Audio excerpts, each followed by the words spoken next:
Cuando nos enseñaban allá en nuestra lejana adolescencia que la historia es el relato verídico y ordenado de los hechos que sucedieron en el pasado del hombre, con importancia, con significación en el presente, yo creo que no tomábamos plena conciencia de que era en realidad una definición que estaba señalando, que estaba marcando el sentido social de la historia. La historia es eso.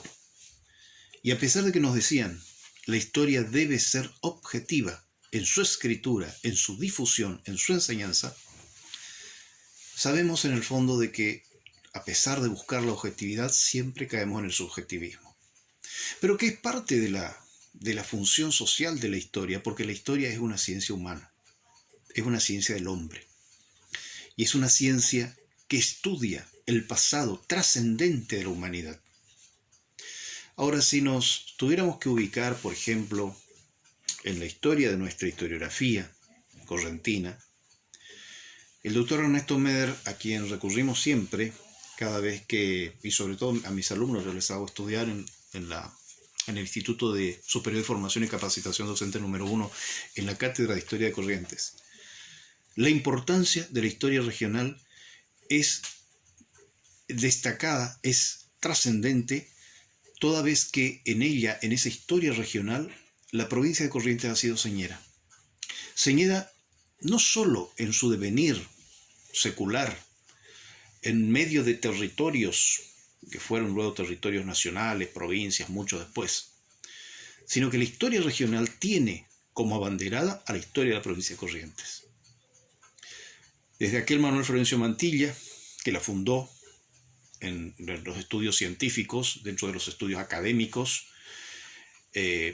con fuentes primarias, escribió aquellos primeros atisbos documentados de la historia, basados por supuesto en las crónicas, descripciones y memorias que preceden secularmente toda su obra, hasta los que lo continuaron, por supuesto, pasando por Hernán Félix Gómez, Valerio Bonastre, Esteban Bajac, Wenceslao Domínguez, Raúl de la Bugle, Justo Díaz de Vivar, el gran referente del revisionismo correntino de la historia, y lógicamente el heredero y alumno de todos ellos, el profesor Federico Palma. Ellos fueron los que fundaron la historia de la historiografía correntina, los que nos señaron en el tiempo el estudio de la historia correntina.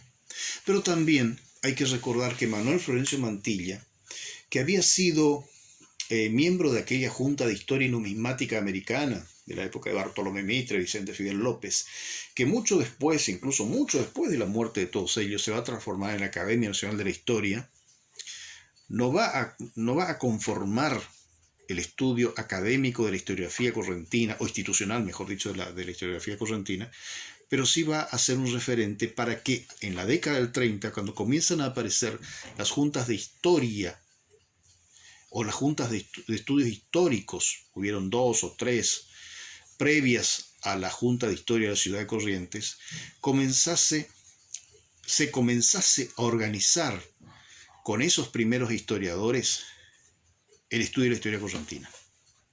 Lamentablemente, esas instituciones sobrevivían en tanto y en cuanto sobrevivían o vivían o estaban vigentes sus creadores. Incluso pasó con la Junta de Historia de la Ciudad de Corrientes, fundada por Federico Palma y secundada por otros historiadores como María Mercedes Traynor Balestra, Alberto Rivera, recientemente fallecido, el gran heredero de Palma, Graciela Meave, Gaspar Bonastre, por citar.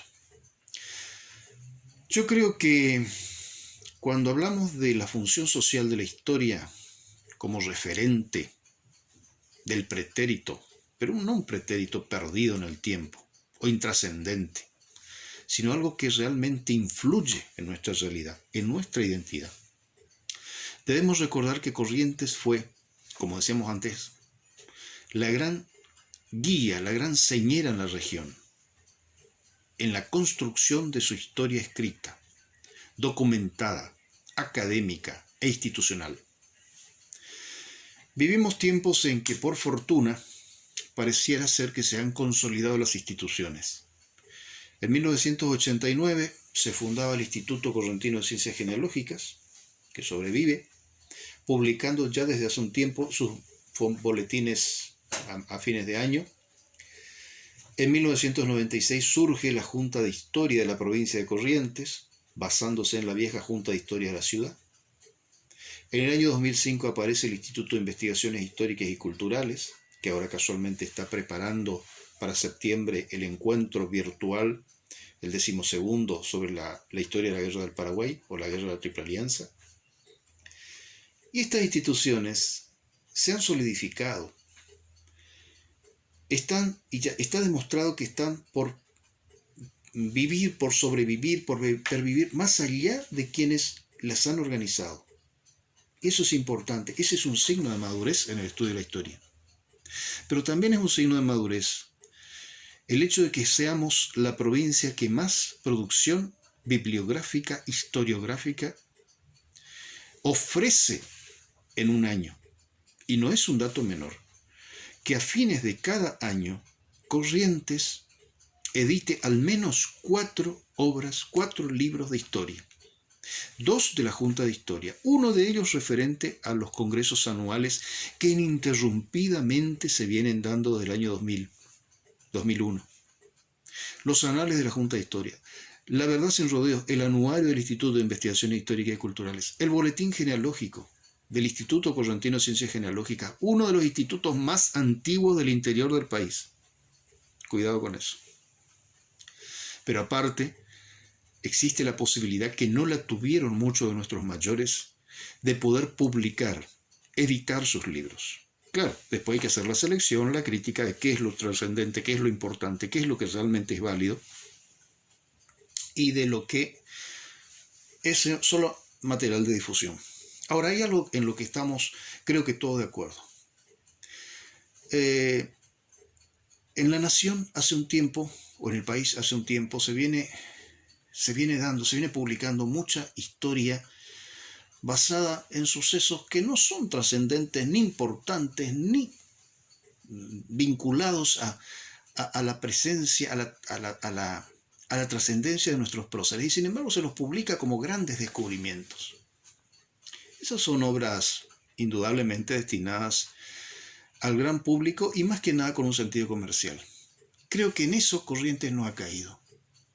Lo que está produciendo Corrientes hace mucho tiempo, lo que está publicando Corrientes hace mucho tiempo con sus autores, conocidos, desconocidos, pero por sobre todo con las nuevas generaciones que van surgiendo, es precisamente una producción destinada a trascender en el tiempo.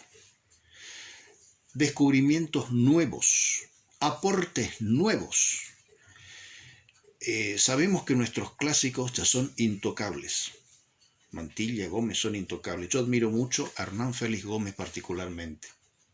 Pero admiro mucho también a estos grandes historiadores que fueron los formadores de la etapa clásica de la historiografía correntina, porque fueron los que tuvieron que concurrir a los documentos, recurrir a los documentos primarios. Y también, por supuesto, a las crónicas, descripciones y memorias que se comenzaron a aparecer desde prácticamente de las cartas de Luis Ramírez en 1528. Pero no por eso debemos dejar de destacar la trascendencia que tienen ahora obras nuevas, visiones nuevas, microhistoria. Un autor como Federico Palma comenzó en la década de 50 a escribir sobre el correo en la época colonial, la historia de la fotografía en Corrientes, la historia de la educación en Corrientes.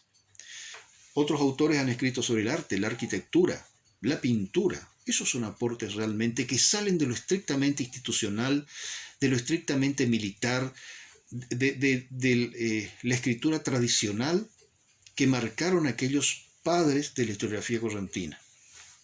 Bueno, finalmente, yo creo que el hecho de que estemos aquí hablando sobre historia de Corrientes en una feria virtual del libro ya es muy importante. Primero porque la feria se hace. Pese a la pandemia, pese a todos los obstáculos, tenemos una feria del libro virtual o como fuere, pero la tenemos. Y dentro de ella un capítulo importante. el capítulo de la historia de la historiografía correntina, el capítulo de la historia como ciencia, la historia en mayúsculas como ciencia, reflexionar sobre ella, reflexionar sobre los autores, los investigadores, los historiadores, sus obras de antes, de ahora y las que van a venir, porque yo estoy convencido ahora de que las instituciones sobrevivirán, nos sobrevivirán, y que se está formando una reserva importante en las nuevas generaciones. Bueno, eso es en líneas generales lo que se me ocurre decir, lo que se me sugiere decir en este momento. Yo creo que es muy importante que estemos reflexionando sobre un tema tan trascendente como es la presencia de la historia en nuestras vidas.